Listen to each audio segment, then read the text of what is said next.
after na to mag-deliver sa Bansalan sa ato ang previous nga unit ngayon kay Porter 2 color gray black ning diretso ta og team building sa ato mga trabahante. Tapos after na tong team building larga na pud ta pagkalauna sa kadlawon kay naatay i-deliver going to Cebu. So kini nga unit is Kia Bungo 3 4x4 double cab. Medyo layo-layo gid ato ang biyahean. So karon nahayagan ta na ta diri sa Trinto, Agusan del Sur. So mo ni si Lucky 7 Food House. So diri ata nangaon kay ang tag-iya ning karinderya is ang ato ang previous customer sila Mr. and Mrs. Sebastian. Nipalit sila og unit nga Kia Bungo 3 4x2 double cab. So na sila diri ay papirma butang tag sticker. So available atong sticker no, Jason Bungo channel.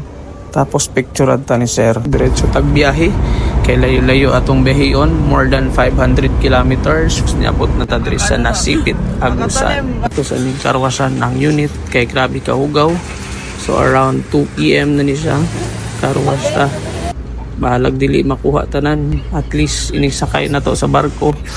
Medyo hinlo-hinlo na siya. Tapos dito na lang nato nitiwasan pag abot na to sa Cebu. Pasulod na ta sa Nasipit Port, managed by Global Port. Mo na atong unit Kia Bungo 3 4x4 double cab. So since 4x4 ni siya, nani front drive og original naka single tire, both front and rear tire. Size 15 ang front, size 15 pod ang likod. Makina ani is J3 3.0 turbo intercooler timing belt. So bag-o na ang timing belt ani guys. Then power window sa front doors. Since Euro 4 ni siya, front doors lang ato ang power window. Original left hand drive ni siya. Ug mao ni ang gwapo kay naka-highlight ani, wala siya conversion. Ug ang iyang second door grabe ka spacious. Ug manual ang ato ang window kay Euro 4 ni siya. Tapos naka-canopy with grills na pud ni nga all stainless na napoy trapal. Og nana po'y top carrier sa ibabaw nga all stainless gihapon. Then ang atuang size sa bed is 6 feet. So pag 4x2 7.3 feet, pag 4x4 6 feet siya. Color ani is blood red. Ang spare tire ani is nasa ilawom. Tapos ang gigamit na to nga ligid is 215/75 R15. Brand new ni siya guys. Iyahang mudguard sa likod is personalized. So Voyager. Transfer na po ang ato ang air cleaner kay naiagian nga mga sapa siguro sila ma'am. So more or less kini nga unit is mga kargahan ni baboy. Kaya ang ilahang business or ang ilahang primary business is piggery. Abot siya 585 all in all. Kapil na ang shipping going to Carcar City sa Cebu. Personalized po niya ang gibutang nga word diri sa atubangan sa ato ang mudguard. Okay guys, is bag-o ni nga sticker design ang atong gihatag ni sir. Grabe na tong hinlo-hinlo ganina no. Pandamay ning ulan o kusog kaayo. Naligo na po na tong unit. So since loading time na, it's around 6 PM. Padulong na ta diri sa barko nga motabok og Cebu. So from Butuan City going to Cebu, mobiyahe ta og 10 to 11 hours more or less.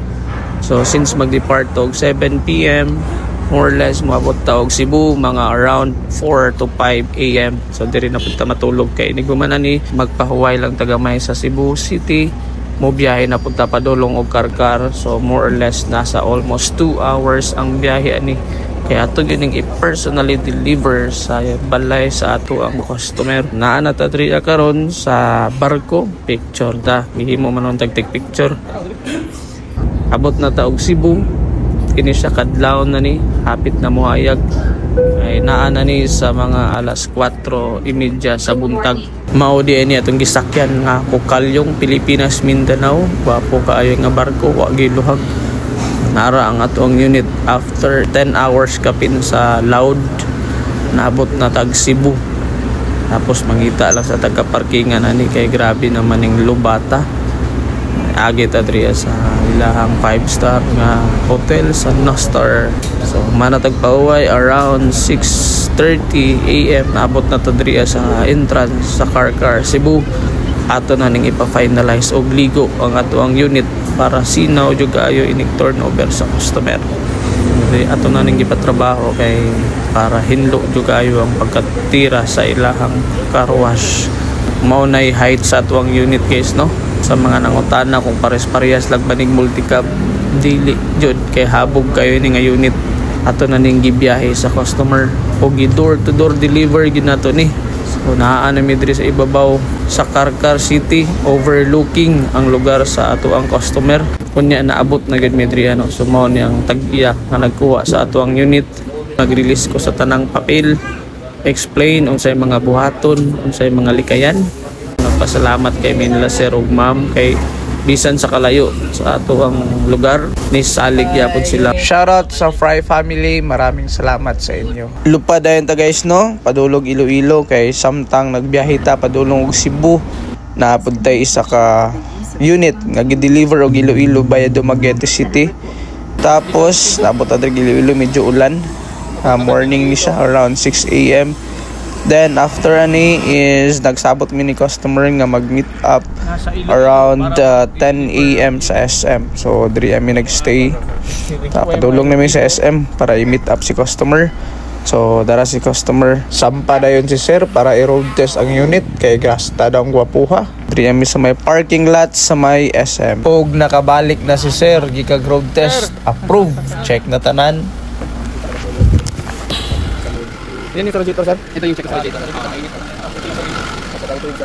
Briefing, tanan-tanan.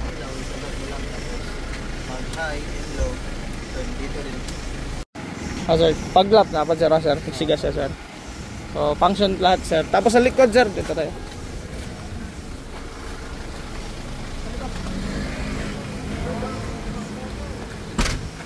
Naka-hazard dyan, sir. Brake. Reverse. Reverse. Ano na lang din ng air cleaner. So, wag yung sabi ko kanina, wag ano sa tubig. Dito lang yung level. So, pag ganito yung tubig, wag talaga. Shout out to our buyer si Mr. Gayares. So, done delivery here in Iloilo. Biyahe na ni sila. Kay mubiyahe pa ni sila around 1 hour from Iloilo City. And then pagkahuman na ni is mubiyahe na pud mi padulog airport kay muli na mi og Davao. After 5 days na ko nga pagbiyahe from Davao to Cebu, Cebu to Iloilo, then Iloilo back to Davao. So salamat kay sa inyong pagsalig.